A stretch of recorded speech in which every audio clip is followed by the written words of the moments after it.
Hello বন্ধুরা, অনু village cooking চ্যানেলে আপনাদের অনেক অনেক স্বাগত জানাই। আজকে একটি রেসিপি নিয়ে চলে এসেছি, নতুন রেসিপি বলতে পারো। এঁচোড়ের নাম শুনেছেন, এই এঁচোড় দিয়ে আজকে এঁচোড় পকোড়া বানাবো। তা আপনারা রেসিপিটি প্রথম থেকে শেষ পর্যন্ত দেখতেই থাকুন, স্কিপ না করে দেখবেন। ভালো লাগলে লাইক, কমেন্ট এবং শেয়ার করে সাবস্ক্রাইব করে দেবেন। যে সকল নতুন বন্ধুরা আমার ইউটিউব চ্যানেলে এখনও নতুন, তার প্রত্যেক দিনের নিত্য নতুন রেসিপি পাওয়ার জন্য আমার চ্যানেলকে সাবস্ক্রাইব করে নেবেন এবং ফেসবুক থেকে দেখলেন ফেসবুক পেজটিকে ফলো করে দেবেন। দেখতেই পাচ্ছেন বন্ধুরা, এঁচোড়গুলোকে আমি কেটে আপনাদেরকে এঁচোড় রান্না করে দেখিয়েছি, কেমনভাবে কাটতে হয় তাও দেখিয়ে দিয়েছি। কিন্তু এই এঁচোড়গুলো আমি কেটে আগে থেকে সেদ্ধ করে রেখেছি। দেখতেই পাচ্ছেন এই সেদ্ধ এঁচোড় দিয়ে আজকে কেমনভাবে পকোড়া করব তা আপনারা দেখতেই থাকুন। শুধু এঁচোড় পকোড়া বানানোর জন্য আমি এঁচোড়গুলোকে সেদ্ধ করে নিয়েছি। এরপর হাত দিয়ে আমি ওগুলোকে দলে নিচ্ছি, দেখতেই পাচ্ছেন ম্যাশ করে নিচ্ছি। দেখতেই পাচ্ছেন বন্ধুরা, আমি ম্যাশ করে নিচ্ছি কেমনভাবে। এঁচোড়গুলোকে হাত দিয়েও এমনভাবে সেদ্ধ করেছি যাতে হাত দিয়ে এঁচোড়গুলো ম্যাশ হয়ে যাচ্ছে। বন্ধুরা দেখতেই পাচ্ছেন আমি ম্যাশ করে নিয়েছি এঁচোড়গুলোকে। এরপর দিয়ে দিচ্ছি আদা বাটা, রসুন বাটা, আর দিয়ে দিচ্ছি পেঁয়াজ কুচো। বেশি করে একটু পেঁয়াজ কুচো দিচ্ছি এঁচোড় পকোড়া বানানোর জন্য।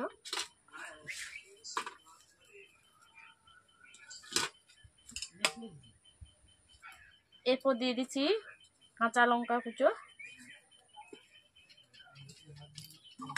এরপর দিয়ে দিচ্ছি জিরে, গোটা জিরে।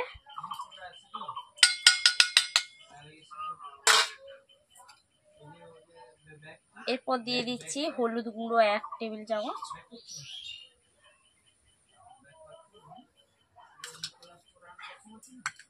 এরপর দিয়ে দিচ্ছি লঙ্কা গুঁড়ো।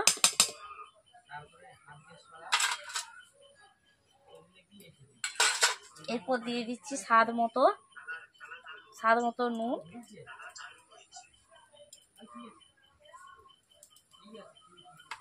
এরপর দিয়ে দিচ্ছি মুচমুচে রাখার জন্য পকোড়াগুলোকে আমি দিয়ে দিচ্ছি অল্প করে চিনি। এরপর দিয়ে দিচ্ছি বেসন। বন্ধুরা আমি বেসন দেওয়ার পর এইভাবে আমি সবগুলো উপকরণকে একসঙ্গে মিশিয়ে দিচ্ছি, জল দিইনি এখনো।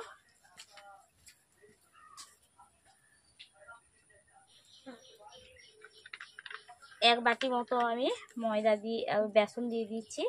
বেসন দিয়ে আজকে পকোড়া বানাচ্ছি, এঁচোড় পকোড়া। এই রেসিপিটা নতুন, ইউনিক বলতে পারো।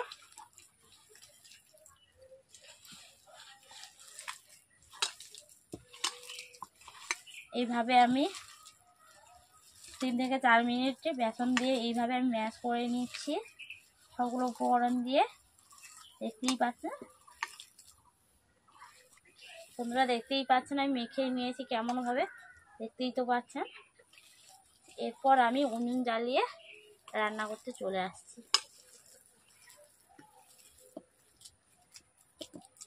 5 মিনিট আমি ঢেকে দিচ্ছি এখন। বন্ধুরা দেখতেই পাচ্ছেন আমি প্রথমে উনুন জ্বালিয়ে ফেলেছি। এরপর কড়াই বসিয়ে দিয়েছি। কড়াইটাকে আমি গরম করে নিচ্ছি বন্ধুরা। কড়াইতে আমি প্রথমে তেল দিয়ে দিচ্ছি পকোড়া ছাকানোর জন্য।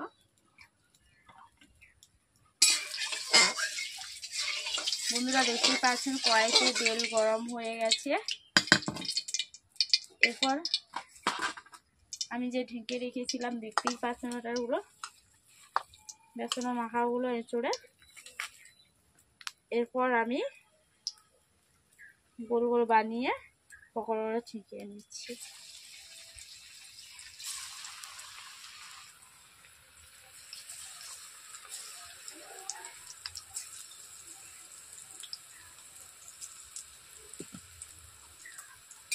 বন্ধুরা দেখতেই পাচ্ছেন আমি অল্প আঁচ দিয়েছি, আঁচ কমিয়ে আমি পকোড়া ছেঁকে নিচ্ছি।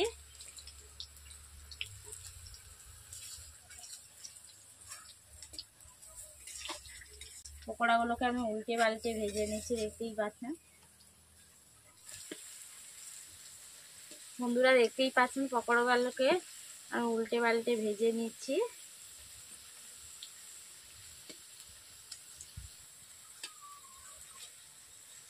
বন্ধুরা দেখতেই পাচ্ছেন আমি মুচমুচ করে ভেজে নিয়েছি, একটু লালচে কালারে, দেখতেই তো পাচ্ছেন।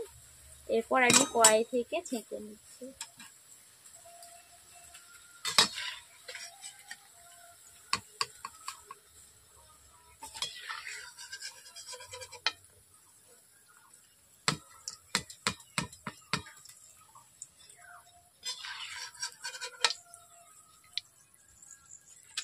বন্ধুরা দেখতেই পাচ্ছেন আমি কড়াই থেকে ছেঁকে নিয়েছি। এরপর এইভাবে আমি সবকটি এঁচোড় পকোড়া বানিয়ে নিচ্ছি। এত সহজ পদ্ধতিতে খুব কম সময়ের মধ্যে আপনারা বানিয়ে ফেলতে পারবেন এঁচোড় পকোড়া, খুব সহজ পদ্ধতিতে। আমি যেমনভাবে বানাচ্ছি আপনারাও এইভাবে বাড়িতে বানাবেন, খুবই টেস্টি লাগবে।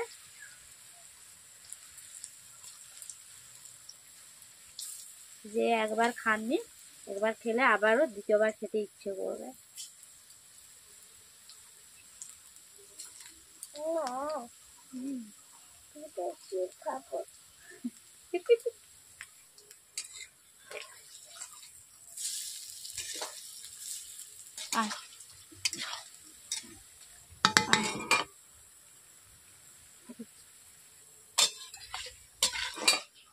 বন্ধুরা পকোড়া ভাজা হয়ে গেছে, আমি কড়াই থেকে তুলে নিচ্ছি এক এক করে।